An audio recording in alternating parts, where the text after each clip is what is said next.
नमस्कार, स्वागत है आप सबका हमारे खास कार्यक्रम देश देशांतर में। मैं हूं कवीम सचान। सुप्रीम कोर्ट ने पश्चिम बंगाल मदरसा सेवा आयोग अधिनियम 2008 की संवैधानिकता को बरकरार रखा है, जिसमें कहा गया है कि सरकार से सहायता लेने वाले यानी कि आर्थिक सहायता इसमें शामिल है। अल्पसंख्यक शिक्षण संस्थानों में सरकार को शिक्षकों की नियुक्ति का अधिकार है।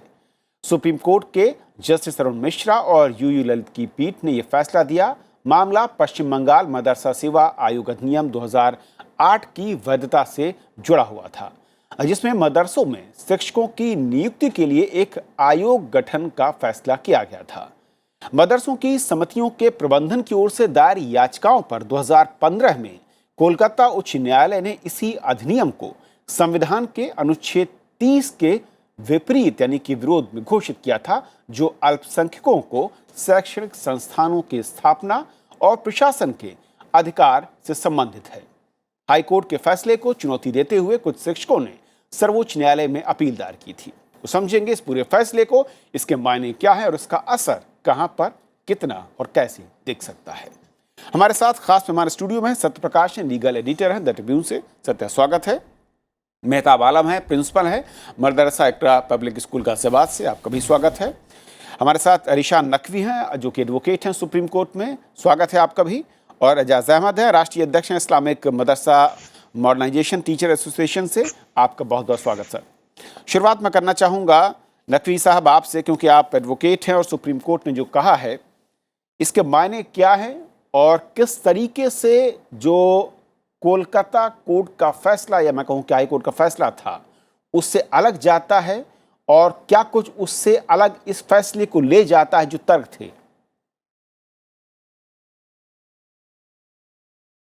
जी, तो जो अधिनियम है जिसको चैलेंज किया गया था सुप्रीम कोर्ट के सामने, और उसके पहले हाई कोर्ट ऑफ कैलकाटा ने जो डिसीजन दिया था और असंवैधानिक बताया था उस अधिनियम को, उस अधिनियम के अंतर्गत एक कमीशन कॉन्स्टिट्यूट हो सकता है इस अधिनियम के अंदर, और वो कमीशन शिक्षकों की नियुक्ति के लिए रिकमेंडेशन और नॉमिनेशन भिजवा सकता है मैनेजमेंट कमिटीज़ को मदरसे की। और वेस्ट बंगाल में मदरसे नोटिफाइड है माइनॉरिटी इंस्टीट्यूशंस की तरह से।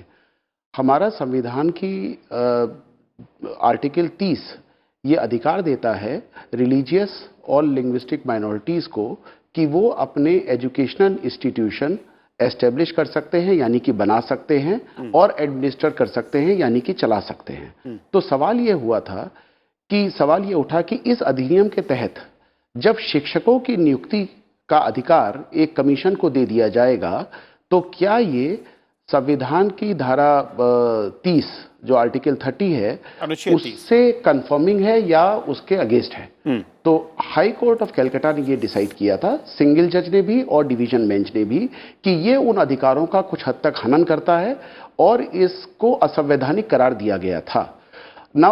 इसके अंतर्गत कुछ शिक्षकों की नियुक्ति भी हुई थी, और वो शिक्षक और कुछ मैनेजमेंट कमेटी और अलग अलग अपीलें सुप्रीम कोर्ट के सामने आई। तो महामहिम सुप्रीम कोर्ट ने ये फैसला देते हुए कहा है, और काफ़ी सारे कंसिडरेशंस उन्होंने रखे हैं इसमें, जिसके तहत उन्होंने ये कहा है कि हमारे सुप्रीम कोर्ट ने इस अधिनियम को जो 2008 का था इसको असंवैधानिक नहीं पाया है।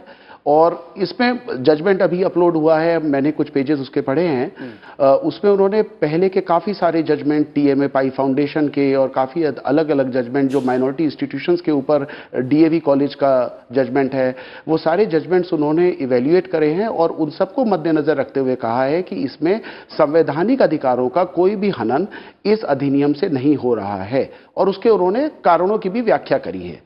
वो कारण उनके ये भी हैं कि एक तो जब एक कमीशन का नॉमिनेशन होता है, और कमीशन के जो कॉन्स्टिट्यूशन है, जो उसके लोग हैं, उसमें उन्होंने इस्लामिक थियोलॉजी को जानने वाले, उसके जानकार लोगों को रखने का प्रावधान है।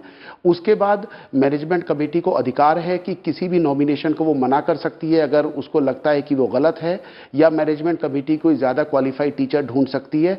तो जो मुझे लगा अभी जजमेंट पढ़ने से, वो ये लगा कि जो डिसीजन कमीशन का है या कोई अगर शिक्षक अपॉइंट करने का नॉमिनेशन है, वो मैनेजमेंट कमेटी पे इस तरह से बाध्य नहीं है कि उसको चैलेंज ना किया सके और किसी भी कारण के बिना बताए बिना उसको इम्प्लीमेंट करना पड़े। इन चीज़ों को मद्देनजर रखते हुए महामहिम सुप्रीम कोर्ट ने ये कहा है कि वो इस अधिनियम को संविधान के अनुरूप मानती है और संविधान का हनन इस अधिनियम के थ्रू नहीं हो रहा है, खास करके आर्टिकल 30 का जो माइनॉरिटीज को राइट देता है अपने एजुकेशनल इंस्टीट्यूशन एस्टेब्लिश करने का और चलाने का। नकवी साहब, एक चीज और उसके बाद मैं दूसरे पैनलिस्ट के पास जाऊं, क्या ये माना जाए कि आर्थिक मदद अगर कोई भी अल्पसंख्यक शिक्षण संस्थान लेता है तो वो आयोग की रिकमेंडेशंस को मानने के लिए बाध्य है, या फिर वो सिर्फ एक एडवाइजरी के तौर पर होंगी, आयोग की रिकमेंडेशंस सलाह के तौर पर होंगी, जो विशेषाधिकार है वो उस मदरसा या मैनेजमेंट के पास सुरक्षित रहेगा?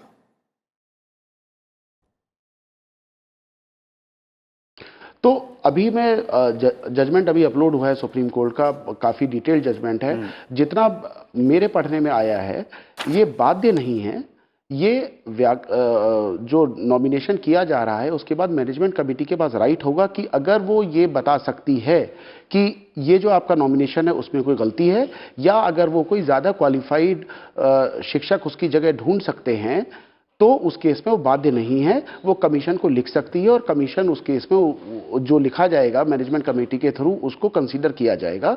और वित्तीय सहायता सिर्फ दी जा रही है, इसका मतलब ये नहीं है कि ये बाध्य है मानने के लिए। ऐसी मेरी रीडिंग है जजमेंट की, जो मैं कुछ पृष्ठ उसके अभी तक पढ़ पाया हूँ। ओके, मेहताब, एक सवाल मेरा यहाँ पर, क्योंकि आप प्रिंसिपल हैं, मदरसा खोलना चलाना ये अधिकार है और संवैधानिक तौर पर अनुच्छेद 30 देता है, लेकिन उसका मैनेजमेंट कोई और आयोग अगर निर्देशित करे या सलाह दे आपको या आपके मैनेजमेंट को या किसी भी मदरसा के या किसी भी अल्पसंख्यक शिक्षण संस्थान को, क्या आपको लगता है ये उचित है, सही है, या फिर इसमें कोई बुराई है, हर्ज है? अगर हर्ज है तो क्या है? देखिए, दो तरह से अभी जो मदरसे हिंदुस्तान में चल रहे हैं वो दो तरह के मदरसे चल रहे हैं। एक तो है कि जिनका पूरा वित्त जो है गवर्नमेंट उनको दे रही है, और दूसरा सेल्फ फाइनेंस मदरसे हैं।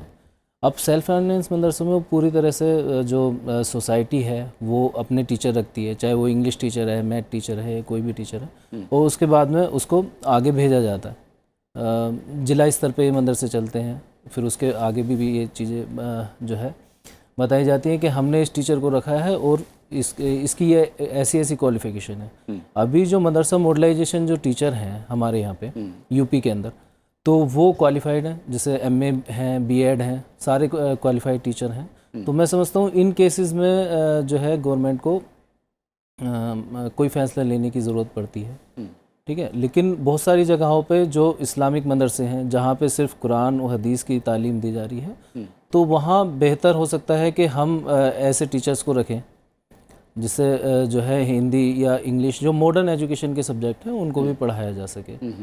तो एक जो हमारी ये बॉडी है इसको एक सलाह के तौर पे भी जो है कंसिडर किया जा सकता है।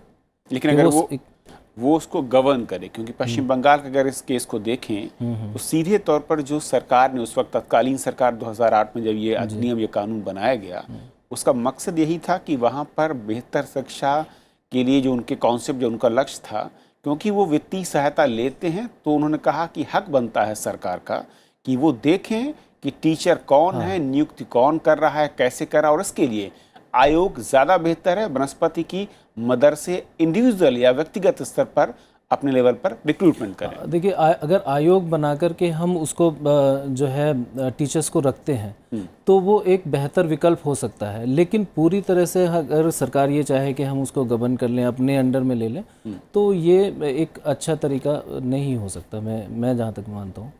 तो अगर इस तरीके से हम काम करेंगे, दोनों लोग साथ मिल के काम करेंगे, तो सरकार के साथ में मदरसे भी अपने देश को की शिक्षा में आगे बढ़ करके कदम से कदम मिला करके चलने की कोशिश करेगी। नहीं, लेकिन किसी भी राज्य सरकार, क्योंकि ये मामला है, तो सरकार ने ये नहीं कहा कि वो गवर्न करना चाहते हैं, उन्होंने कहा कि उसको स्ट्रीमलाइन करने के लिए, बेहतरी के लिए अगर आयोग अपॉइंट करता है जी शिक्षकों को, तो उसमें बुराई क्या है?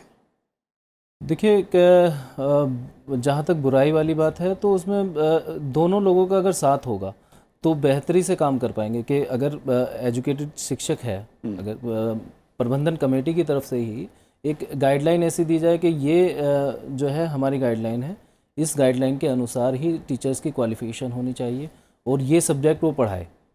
ठीक है, अगर इस तरीके से काम होता है तो ज़्यादा बेहतरी से वो लोग अभी चल नियुक्ति पाएंगे। में कोई गाइडलाइंस होती है मदरसों में? क्या अभी क्वालिफिकेशन जो है इस मदरसा तरह से, या मॉडर्नाइजेशन कि हर मदरसे का अलग गाइडलाइन है, अलग नहीं। इंडिविजुअल लेवल पर होता है? अभी यूपी के अंदर जो मदरसा मॉडलाइजेशन स्कीम है उसके अंदर जो दो तरह के शिक्षक हैं मदरसा मॉडलाइजेशन में। एक है स्नातक और मतलब बीए या ग्रेजुएट, और उसके बाद में पोस्ट ग्रेजुएट, वो बीएड भी हैं साथ में। तो ये गाइडलाइन है कि कम से कम इतना पढ़ा लिखा टीचर होना ज़रूरी है। पोस्ट ग्रेजुएट टीचर जो है मदरसे के अंदर रखा जाएगा, इंटर या उससे जो अलग क्वालिफिकेशन है वो टीचर ना हो, ये गाइडलाइन है। ओके सत्या, कैसे देखते हैं इस पूरे फैसले को और जो पूरा केस, मैं कहूँ कि अगर इसके बैकग्राउंड पर समझना चाहें, 2008 से लेकर 2020 की जब हम आज चर्चा कर रहे हैं, जो 3 बड़े पड़ाव, एक तो 2008 में इसकी ज़रूरत क्यों पड़ी, दूसरा जब कोलकाता हाई कोर्ट ने इसे बदला, और तीसरा सुप्रीम कोर्ट के क्यों कहना पड़ रहा है कि नहीं वो ठीक है और आपको रिकमेंडेशन या फिर उसकी अनिवार्यता आयोग की वो ठीक है। देखिए, मदरसा माइनॉरिटी इंस्टीट्यूशंस अलग अलग, जो रिलीजियस माइनॉरिटीज़ की बात मैं कह रहा हूँ, तो जो रन कर रहे हैं, जिसमें क्रिश्चियन माइनॉरिटी इंस्टीट्यूशंस हैं, मुस्लिम माइनॉरिटी इंस्टीट्यूशंस हैं, और बाकी जैसे सिख और बाकी कुछ माइनॉरिटी इंस्टीट्यूशंस हैं, उनमें मदरसों को लेके quality has been a problem. और इसके लिए कि आपने ये नहीं सुना होगा कभी कि कोई क्रिश्चियन रन स्कूल के मॉडर्नाइजेशन के लिए कोई स्कीम चल रही हो, ऐसा आपने नहीं सुना होगा। मदरसों के लिए इस तरह की बात हुई है।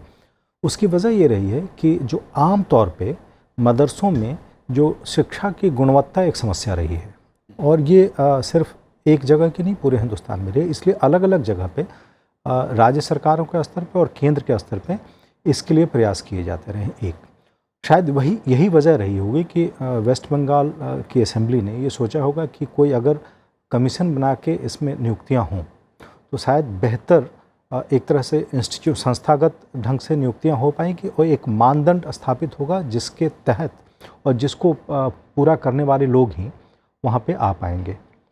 लेकिन अगर मुझसे आप पूछें कि जो कानून की दृष्टि से आर्टिकल 30 में जो रिक्वायरमेंट है उसकी दृष्टि से कहें, उसमें 3 रिक्वायरमेंट है। आप अगर आर्टिकल 30 में बेनिफिट क्लेम कर रहे हैं तो आपको पहले ये साबित करना है कि आप रिलीजियस या लिंग्विस्टिक माइनॉरिटी हैं, एक। दूसरा कि आपने वो इंस्टीट्यूशन इस्टेब्लिश किया है, और तीसरा तभी आपको उसको एडमिनिस्टर करने का अधिकार मिलेगा। अभी अगर वेस्ट बंगाल की स्थिति देखिए तो वहाँ ये जो इंस्टीट्यूशंस हैं, मदरसाज हैं, ये अलग अलग जगह पे माइनॉरिटी इंस्टीट्यूशन है। इट मीन्स कि कोई माइनॉरिटी ग्रुप ने या इंडिविजुअल ने उसको इस्टेब्लिश किया है, तो वो माइनॉरिटी ग्रुप्स हैं, उन्होंने इस्टेब्लिश किया है, तो उनको एडमिनिस्टर करने का अधिकार उनको होना चाहिए। अब तक जो सुप्रीम कोर्ट के फैसले रहे हैं अलग अलग मामलों में, उसमें यह है कि सरकार उसमें रेगुलेशन ला सकती है, मानदंड तय कर सकती है गुणवत्ता के लिए, लेकिन जहाँ तक उसको एडमिनिस्टर करने का अधिकार है वो माइनॉरिटी इंस्टीट्यूशन को है। मुझे ऐसा लग रहा है किसी सरकार या आयोग के पास नहीं जा सकता है। वो एडमिनिस्टर करने का अधिकार माइनॉरिटी इंस्टीट्यूशन को है।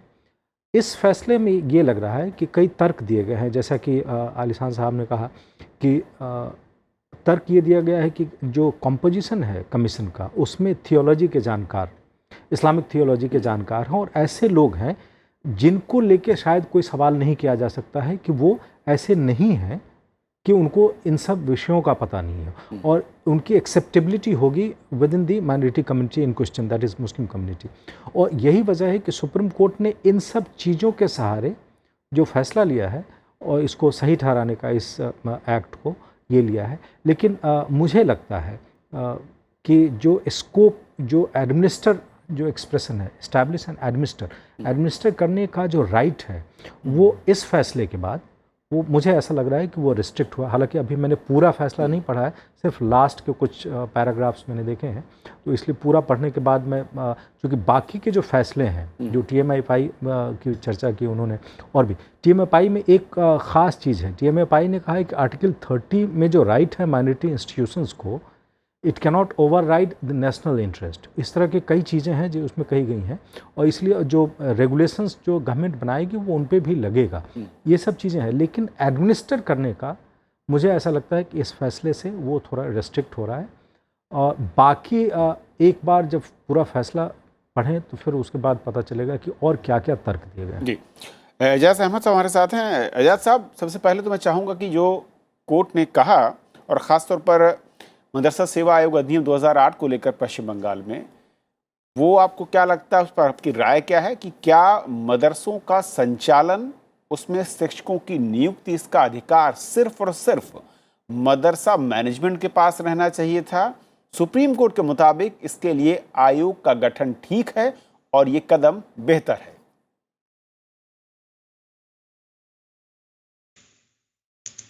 जी जी, देखिए, जहाँ तक मदरसों की बात है तो मदरसे वैसे फाइनेंशियली बहुत कमज़ोर हैं और दान चंदे से चलते हैं।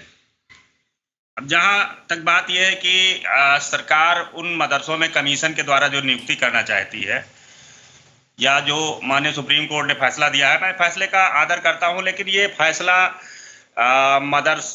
अगर मदरसों के कंडीशन की तरफ देखा जाए तो इस हिसाब से ये फैसला शायद उनके लिए बेहतर ना हो। इसके लिए, क्योंकि देखिए, मदरसे आज की डेट में जो मदरसे के लिए स्कीमें तो सरकार बहुत बनाती है, लेकिन उन मदरसों की स्कीमों का किसी का इम्प्लीमेंट नहीं होता है। मैं आपको बता दूं कि सरकार की जो मदरसा मॉडर्नाइजेशन स्कीम है, इसमें पूरे भारत में 50,000 मदरसा टीचर काम करते हैं। इसके इम्प्लीमेंटेशन का हाल ये है कि 4 साल हो गए मदरसा आधुनिकीकरण टीचर्स को सरकार ने मानदेय नहीं दिया है। करीब 16 टीचर सुसाइड कर चुके हैं और 7 सांसद संसद में आवाज उठा चुके हैं इसी सत्र में, लेकिन कोई भी सुनवाई नहीं हुई। तो देखिए, स्कीम तो बहुत अच्छी है मदरसा आधुनिकीकरण, लेकिन जो उसमें टीचरों को रखा गया तो टीचरों को सरकार ने मानदेय ही नहीं दिया। तो अब दूसरी तरफ अभी हमारे यहाँ स्टेट गवर्नमेंट में उत्तर प्रदेश में हुआ कि हम मदरसों में एनसीईआरटी सिलेबस लागू करेंगे। हमने कहा सरकार का ये कदम जो है स्वागत योग्य है, एनसीईआरटी सिलेबस लागू करिए। सरकार ने एनसीईआरटी सिलेबस लागू कर दिया। दूसरा साल चल रहा है, दूसरा साल खत्म होने वाला है, लेकिन सरकार ने आज तक मदरसों में एनसीईआरटी की किताबें नहीं दी। और वो टीचर जो एनसीईआरटी पढ़ाते थे मदरसों को में स्टूडेंट को, उनको सरकार ने मानदेय नहीं दिया। तो आप बताइए कि इस तरह की जो सरकार जो उसमें मुदाखलत वाली बात है, तो आप मदरसे के टीचर को पैसा नहीं देंगे, आप सिर्फ उस चीज को सिर्फ राजनीति में और उसको एक प्रचार तंत्र में उसको इस्तेमाल करेंगे। लेकिन एजाज साहब, तो मैं समझता हूँ कि अगर इस तरह से काम होते रहे तो जमीनी काम नहीं होगा। तो मेरा एक सीधा सवाल सर, सर्वाइव करेगा ना मदरसा सर्वाइव करेगा? आपने 3 बड़ी चीजें कही कि सरकार की ओर से मानदेय नहीं मिलता या मिला नहीं है। आप शायद यूपी की बात कर रहे हैं या सभी राज्यों में ऐसा हाल है? जी, पूरे इंडिया की बात मैं बात कर रहा हूँ। 50,000 टीचर मानव संसाधन विकास मंत्रालय स्कीम चला रही है, SPQM स्कीम नाम है उसका, मदरसा आधुनिकीकरण कहते हैं। उसमें जो टीचर काम कर रहे हैं उसको सरकार ने कहा था कि हम मदरसों में आधुनिक शिक्षा के लिए टीचर रखेंगे। सरकार ने कहा, मदरसों ने अपने प्रस्ताव भेजे, 50,000 टीचर सरकार ने रख लिए। पूरे इंडिया में करीब 16 स्टेट में स्कीम चलती है। अब जब मानदेय देने की बात आई तो आप बताइए, 4 साल हो गए उन टीचरों को सरकार ने मानदेय ही नहीं दिया। सर 2014-15 में इसका बजट 375 करोड़ रुपए था, फिर सरकार ने इसका बजट काट के 120 करोड़ कर दिया। हमारे यहाँ अकेले यूपी की डिमांड 266 करोड़ रुपए एक साल की है। एक और चीज, पूरे इंडिया की डिमांड करीब 500 करोड़ से ऊपर है।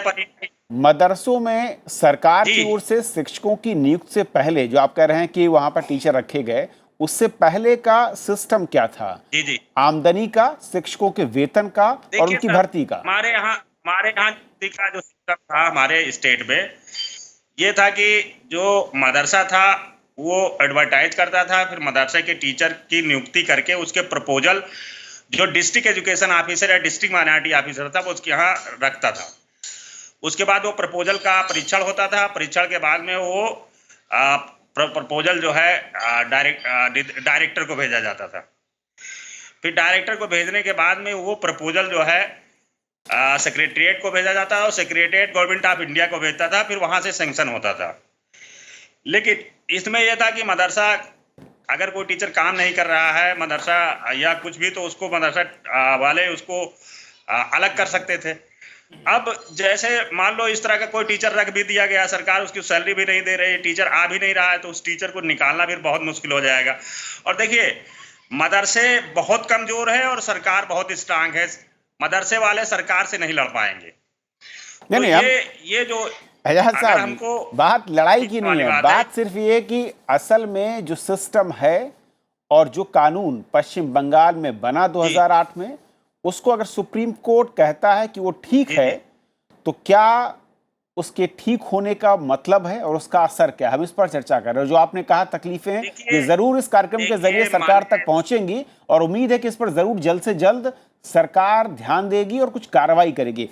अब मैं नकवी साहब वापस आपका आना चाहता हूं। इस फैसले के अगर कॉन्टेक्स्ट में हम देखें और इसको ब्रॉडर पिक्चर में समझना चाहूं, और जो सत्या ने एक पॉइंट रेज किया है, क्या आर्टिकल 30 के तहत संचालन का अधिकार जो अल्पसंख्यक शिक्षण संस्थान हैं, क्या कहीं उस पर भी ये चोट करता है फैसला?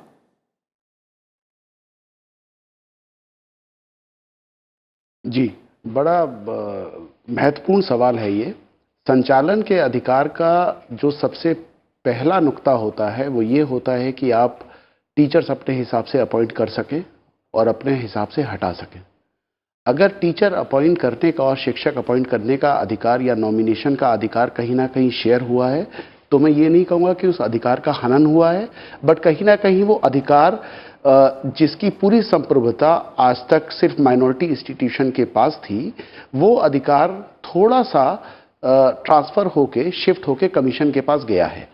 दूसरा जो महत्वपूर्ण मुद्दा इसमें यह है कि अगर किसी इंस्टीट्यूट को आर्थिक मदद मिल रही है, तो क्या एक प्रैक्टिकल लेवल पे उन इंस्टीट्यूशंस की या मदरसों की, जैसे अभी कहा गया कि वो आर्थिक रूप से कमज़ोर भी हो सकते हैं, क्या उनकी इतनी बिसात होगी आगे जाके जब ये लॉ डेवलप होगा, इसमें नए नोटिफिकेशन आएंगे, रूल्स आएंगे, इसके अंदर भी रूल्स बने थे इस अधिनियम के अंदर, जो मैं देख रहा था, अधिनियम के अंदर रूल बनेंगे, रूल में अमेंडमेंट होगा, उसमें धीरे धीरे जैसे लॉ डेवलप होता है हम देख रहे हैं, क्या over a period of time ये जो संप्रभुता आज की डेट में है ये रहेगी, या रूल और कानून बनने के साथ साथ जो आज की डेट में संवैधानिक करार हुआ है, क्या ये शिफ्ट होगी?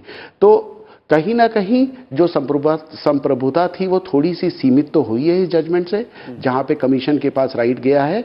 अभी तक माइनॉरिटी इंस्टीट्यूशंस के पास राइट है, मना करने का भी राइट है, जैसा महामहिम सुप्रीम कोर्ट के जजमेंट में लिखा गया है, लेकिन कानून में अमेंडमेंट होते हैं, कानून में रिवीजन होते हैं, सारी की सारी चीज़ डेवलप होती है over a period of time. अब ये सोशल एक्सपेरिमेंट्स हैं, जब ये आगे चलेंगे, जब ये कानून आगे चलेगा, तो समझ में आएगा कि इसका असली इम्पैक्ट क्या है। उन शिक्षकों का क्या होता है अगर कोई शिक्षक अपॉइंट हुए जिनको सैलरी नहीं मिली, जिनका नॉमिनेशन आया था, क्योंकि मदरसा सैलरी अफोर्ड नहीं कर सकता, तो क्या होगा? कुछ लोग उनमें से जाएंगे, कोर्ट जाएंगे, रिट पिटीशन भी लगा सकते हैं, सरकार से भी सैलरी मांग सकते हैं। वो सब चीज़ें आगे फ्यूचर में है, पता चलेगा धीरे धीरे आगे क्या हो रहा है। सत्या का आखिरी कमेंट, क्या इस फैसले का असर, इसका इम्पैक्ट, जो संचालन की आप बात कर रहे थे, न सिर्फ मदरसा बल्कि जो भी अल्पसंख्यक शिक्षण संस्थान है वहाँ तक भी पहुँच सकता है या पहुँचेगा ही? देखिए, मुझे नहीं लगता है वहाँ तक पहुँचेगा। उसकी वजह यह है कि जो इसके पहले के कई जजमेंट्स हैं, इंक्लूडिंग TMA-5, वो कॉन्स्टिट्यूशन बेंच वर्डिक्ट्स हैं, जिसमें माइनॉरिटी इंस्टीट्यूशंस के जो अधिकार हैं आर्टिकल 30 क्लॉज 1 में, उसको प्रोटेक्ट किया हुआ है, उसको कोर्ट ने माना हुआ है कि ये अधिकार उनके पास है और इसको नहीं लिया। लेकिन जो लार्जर डिबेट है, और जिस तरह से अब एक दो प्रोग्राम में यहाँ पे भी चर्चा हुई है, वो डिबेट ये है कि आप माइनॉरिटी जिनको आप मान रहे हैं उसका डिफिनेशन अवेलेबल नहीं है इंडिया में। कॉन्स्टिट्यूशन में इस वर्ड को डिफाइन नहीं किया गया है। जो माइनॉरिटी कमीशन एक्ट बना 1993 में, उसमें भी डिफिनेशन अवेलेबल नहीं है। उसमें सिर्फ ये कहा गया है कि सेंट्रल गवर्नमेंट बाय नोटिफिकेशन तय करेगी कि कौन माइनॉरिटी है, और सेंट्रल गवर्नमेंट ने नोटिफिकेशन करके मुस्लिम्स, क्रिश्चियन, सिख्स और पारसीज और जैन्स को तो 2014 में किया गया। ये सबको जब नोटिफाई किया तो उसमें भी किस आधार पे ये नोटिफिकेशन हुआ है ये नहीं है। ये मान लिया गया है कि जो लोग भी 50% से कम है वो माइनॉरिटी हैं। अभी जो डिबेट है और जो यूनाइटेड नेशंस ने जो माइनॉरिटी का डिफिनेशन दिया हुआ है, उसमें न्यूमेरिकल स्ट्रेंथ एलोन नहीं है। सिर्फ ये नहीं है कि 50% से कम है, उसमें ये भी है की डोमिनेंट पोजीशन। अब इंडिया की जो डेमोग्राफी है वो चेंज हो रही है। अभी we have second largest Muslim population in the world after Indonesia. कुछ सालों में इंडिया में दुनिया की सबसे बड़ी मुस्लिम आबादी होगी। मैं ये कह रहा हूँ कि आज की डेट में 25 करोड़ मुसलमान हैं हिंदुस्तान में, क्या उनको माइनॉरिटी माना जाए? ये लार्जर डिबेट है। और या माइनॉरिटी की अगर कोई डेफिनेशन हम बनाते हैं तो क्या हम मानेंगे कि कोई ग्रुप 49.9% और 99% तक है तब तक उसको माइनॉरिटी माना जाए, या कोई थ्रेशोल्ड तय होगा? Threshold in terms of percentage, threshold in terms of absolute number. ये चीज़ें लार्जर डिबेट की है। और दूसरा एक और जो अभी पिछले कुछ दिनों में चर्चा में आई है, जो मेजॉरिटी ग्रुप्स हैं, हिंदू ग्रुप्स कई हैं जो ये मांग कर रहे हैं कि आर्टिकल 30 का राइट हमें भी होना चाहिए, हम भी अपने एजुकेशनल इंस्टीट्यूशंस चला सकते हैं। हम ये नहीं करें कि बाकी से आप ले लीजिए, बट हमें भी ये राइट दीजिए। इसको लेके भी मांगे उठ रही हैं। चलिए, वक्त कम है लेकिन बहुत शुक्रिया आप चारों मेहमानों का हमारे साथ अहम चर्चा में शामिल होने के लिए और चर्चा करने के लिए। असल में सुप्रीम कोर्ट ने आज जो अल्पसंख्यक शिक्षण संस्थानों को लेकर बात कही है वो क्या है, और पश्चिम बंगाल को लेकर जो वहाँ की सरकार ने 2008 में कानून बनाया वो क्या था, और इसका असर मदरसों पर कैसे पड़ा और कैसे उसे बदलने के लिए वापस सुप्रीम कोर्ट के दरवाजे तक याचिकाकर्ता पहुंचे। फिलहाल आज इतना ही। नमस्कार।